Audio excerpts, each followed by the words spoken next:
Boa noite, meus irmãos. Mais uma vez um prazer estar aqui nessa segunda terça-feira para nós conversarmos sobre o nosso livro maior. Livro dos Espíritos, está certo, que nos abre a mente, mas este aqui é o do nosso dia a dia. Este é o que nos põe em contato com os espíritos superiores no nosso cotidiano, porque nele está o caminho que o Cristo nos traçou.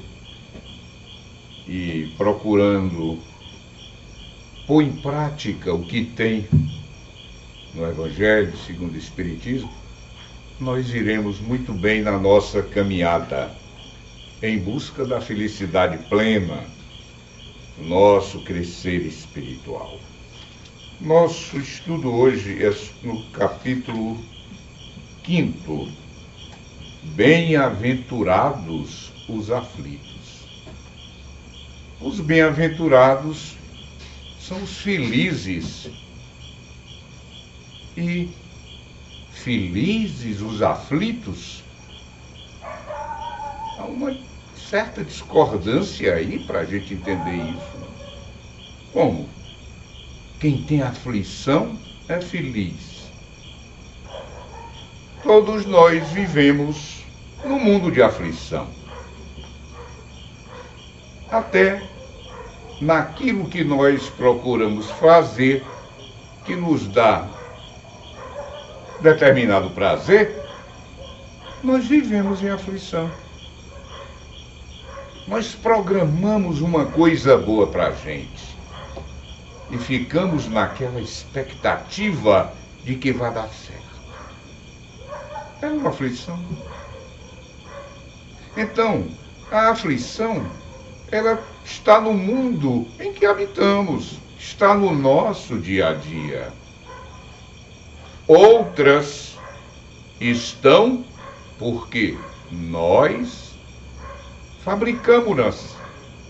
Nós fazemos com que elas aconteçam, essas aflições,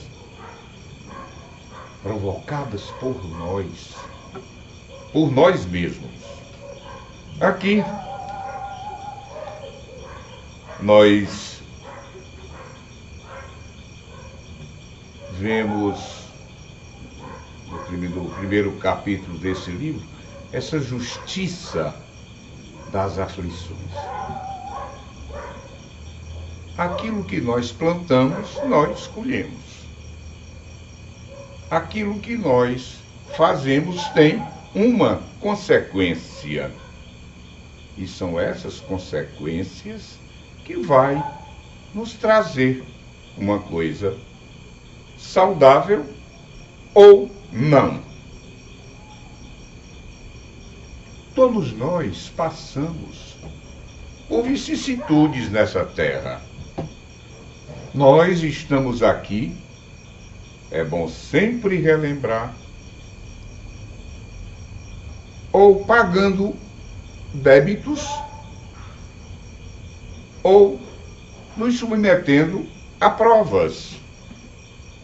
Nós estamos no planeta de provas e expiações, caminhando para um planeta de regeneração.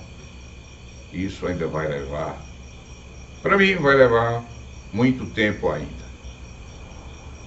Bem, então, as coisas que se nos apresentam muitas vezes,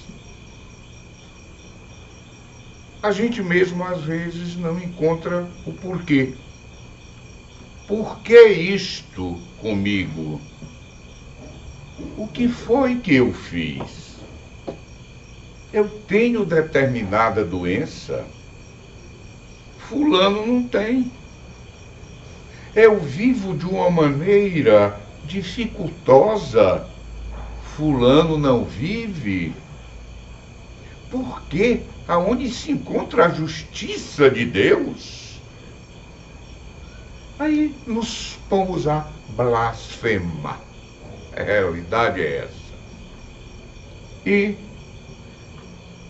nós, como espíritas, já devemos crer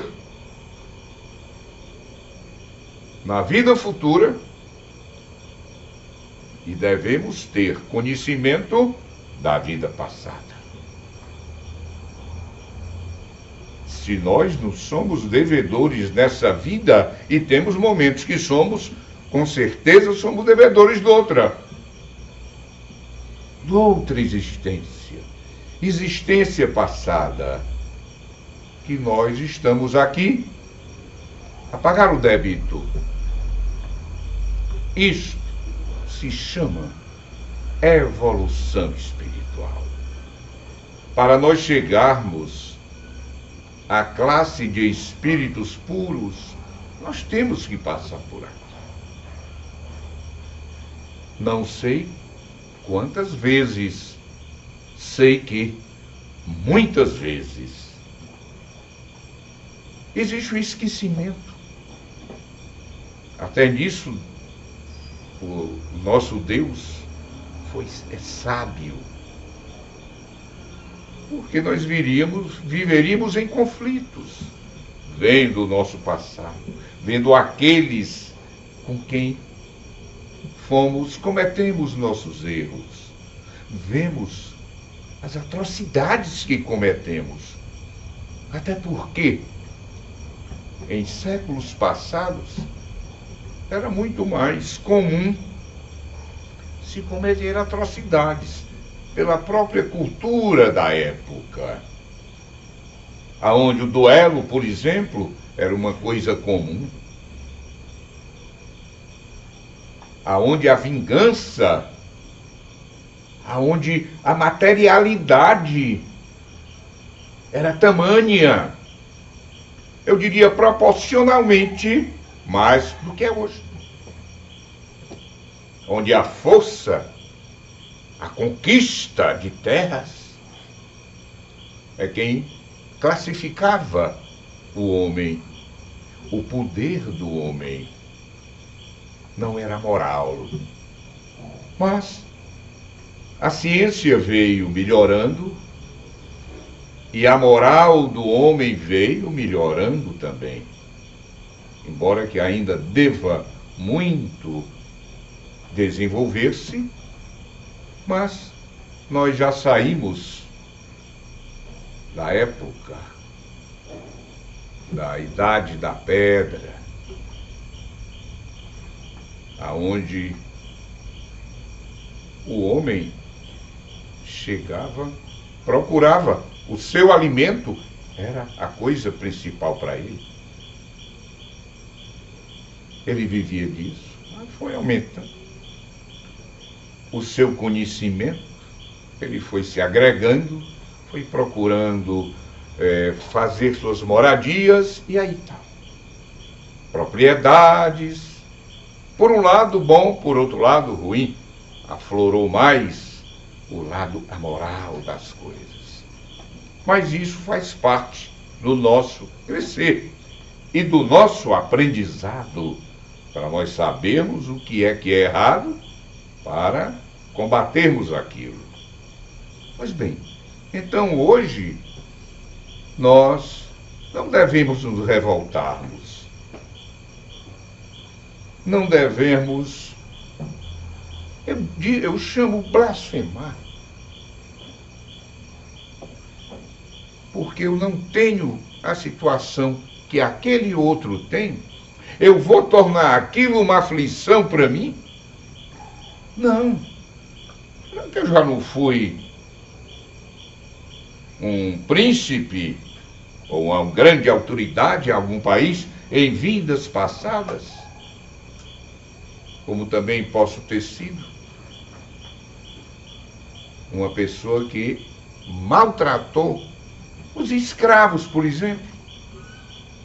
Com certeza eu vivi na época da escravidão. Será que eu não fui rígido demais para com meu irmão, escravo naquela época?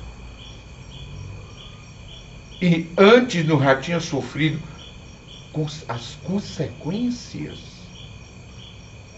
Então, essas coisas que nós mesmos provocamos, temos que pagar. Mas tem uma coisa chamada consciência. A nossa consciência, onde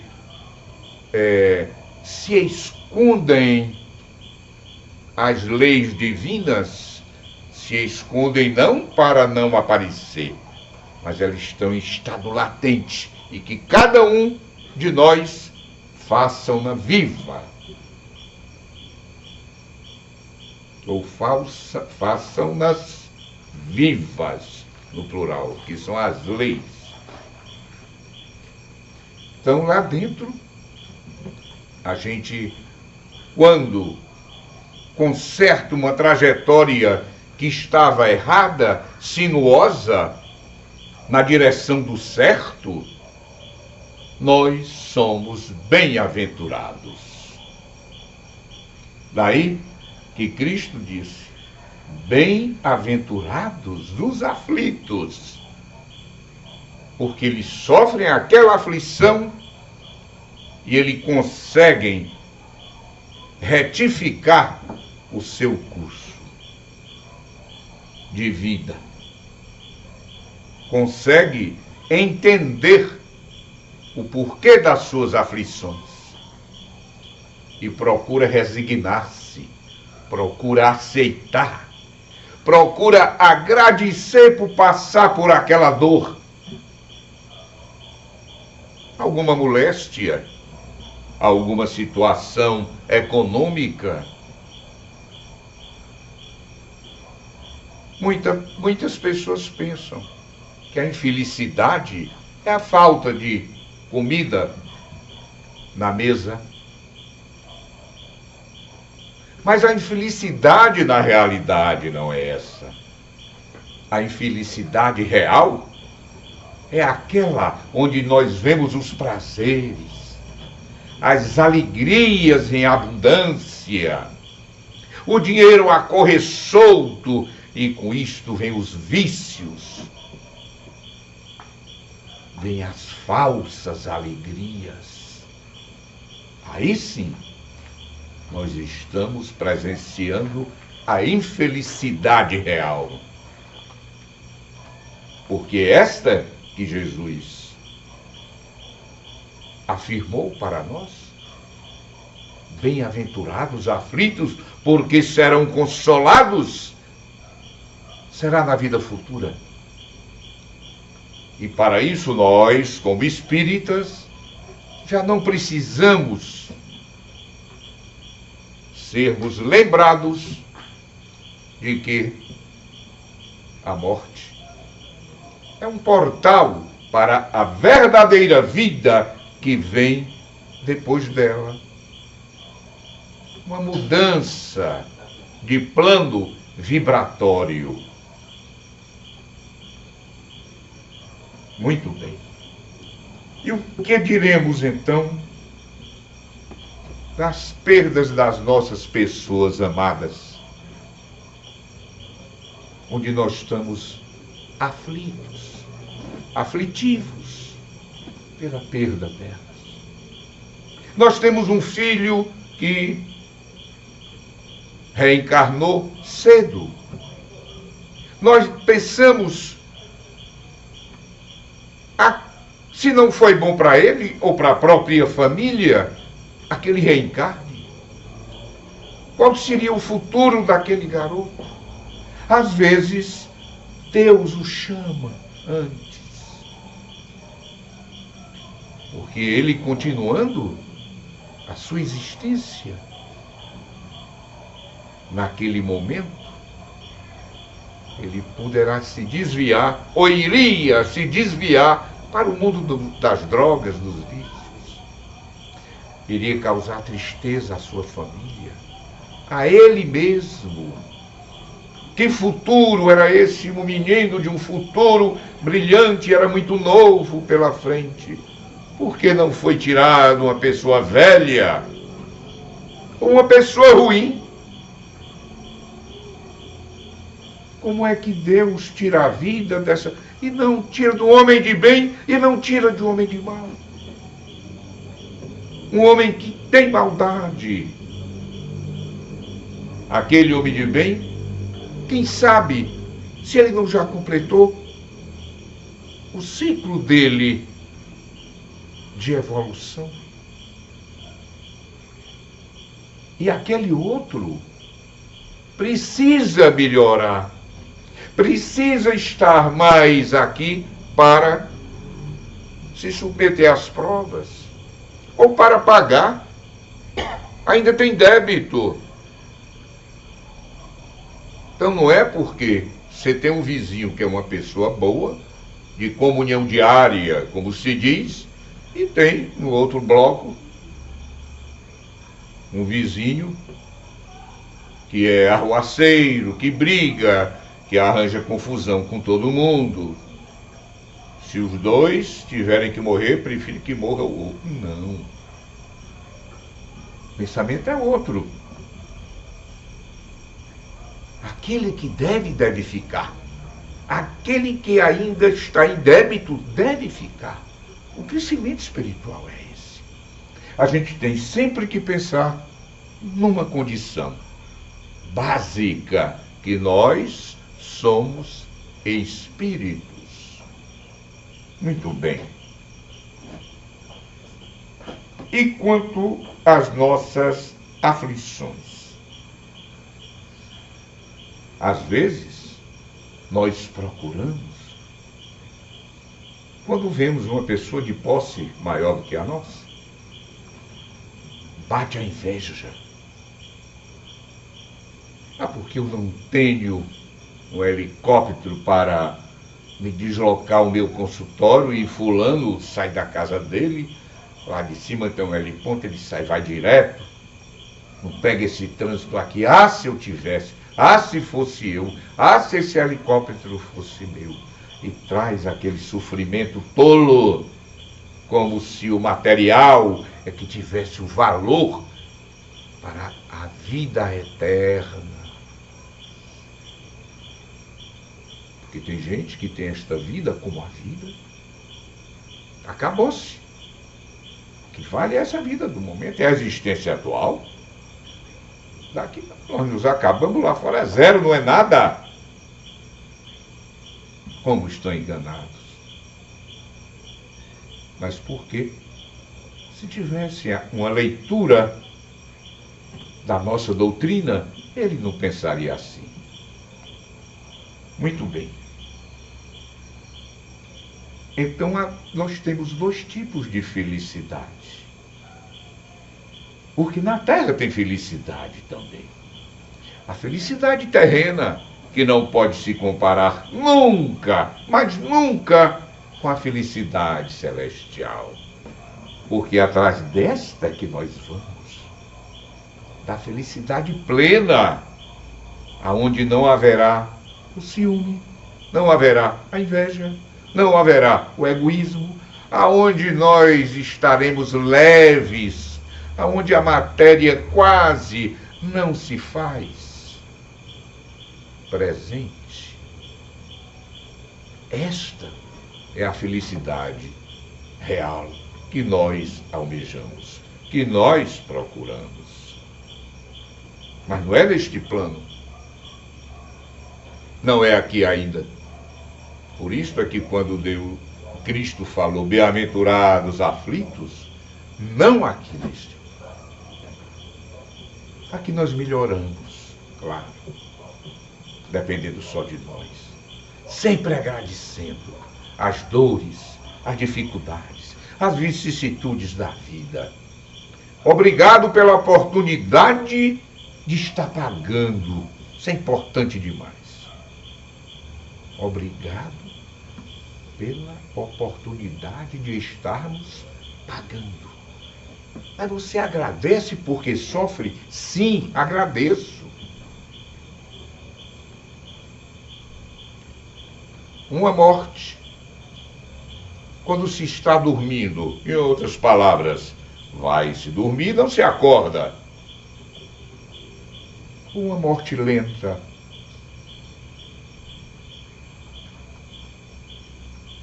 preferência a segunda, aonde você tem tempo ainda de pedir perdão pelas coisas que fez, aonde você pergunta: Senhor, está acabado? O Senhor é que sabe. O sofrimento pode ser, claro, que nós vamos deixar correr, não vamos usar um remédio para diminuir aquela dor? Claro que vamos. Claro que nós não vamos deixar um espinho no nosso pé sem retirá-lo. Deus nos deu inteligência para isso.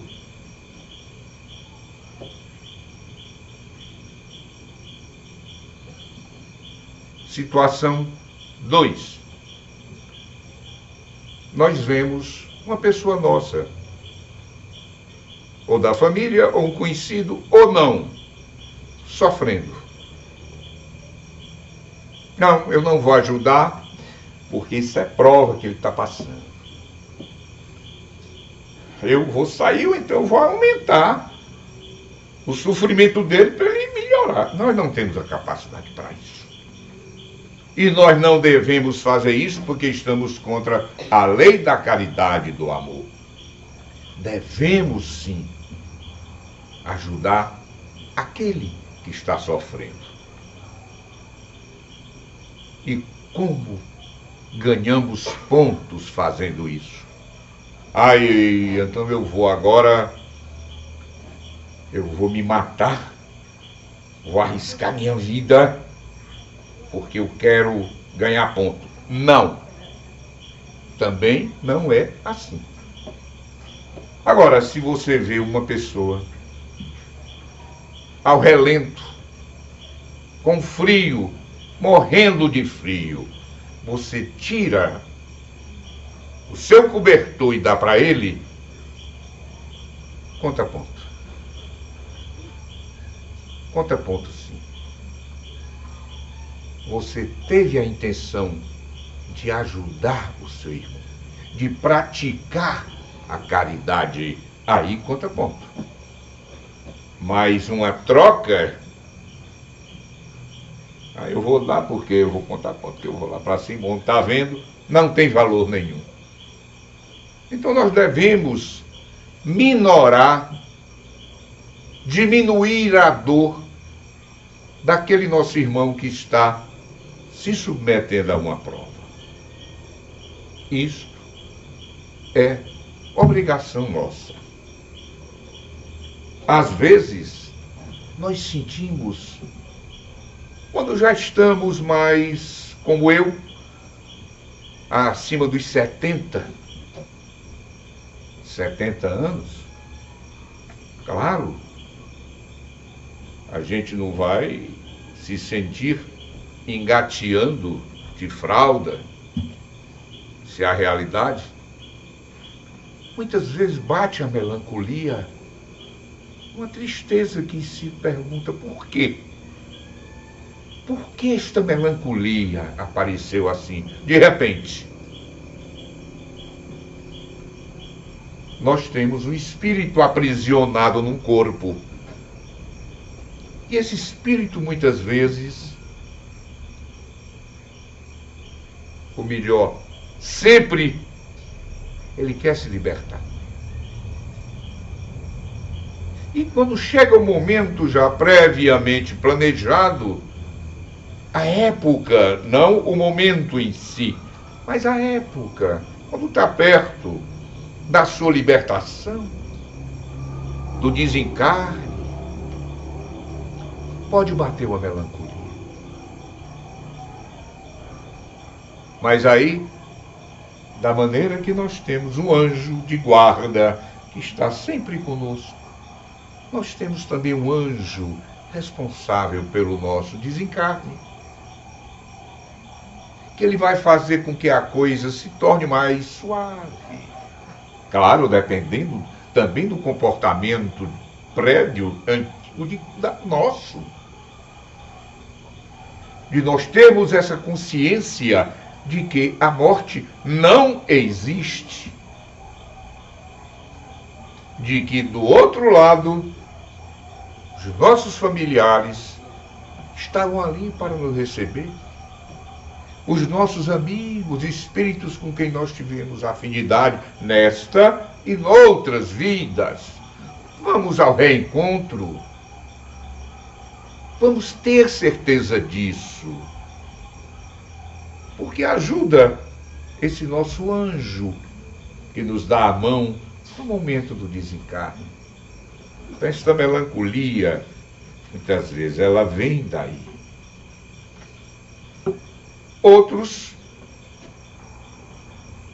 querem mortificar o corpo para pagar algumas dívidas. Ficar de joelho em caroço de feijão. O verdadeiro cilício. Provocar sangramento na sua pele para pagar os pecados. Isto não leva a nada. Nosso corpo ele tem que ser bem tratado, porque ele alberga o nosso espírito, que é o nosso verdadeiro ser. Tudo o que acontece no nosso corpo é reflexo do nosso perispírito. O perispírito é quem manda. Por isso, quando nós desencarnamos, todas as células vão perdendo as suas ligações de uma por uma, até haver libertação total. Então nós temos que ter amor ao corpo. A realidade é essa. Mas nós devemos ter o silício, sim. Nós devemos fazer sangue nos nossos vícios, no nosso orgulho, no nosso ciúme, nas nossas falsidades, nas nossas descrenças. Estas sim merecem ser castigadas até o sangue brotar nelas, até elas perderem a vida, tornando-nos mais leves, tornando-nos melhores, quando nós subiremos mais um degrau na nossa escada evolutiva.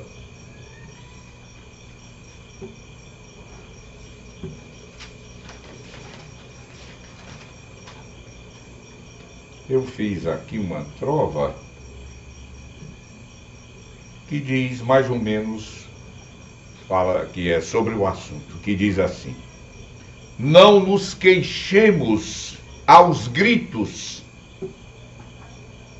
se para nós deu algo errado. Todos nós somos aflitos, porém bem-aventurados. Que nós sejamos bem-aventurados, que nós ouçamos a nossa consciência para tomarmos o caminho certo, para retificarmos a nossa rota quando aquilo de errado que nos cerca no nosso dia a dia nos chama para sairmos desse caminho. Aproveito para agradecer ao Senhor por mais este momento, não de ensinamento, mas de conversa, para que cada um de nós tenhamos gosto da leitura deste livro que nos edifica e que nos mostra os caminhos do Cristo. Que assim seja.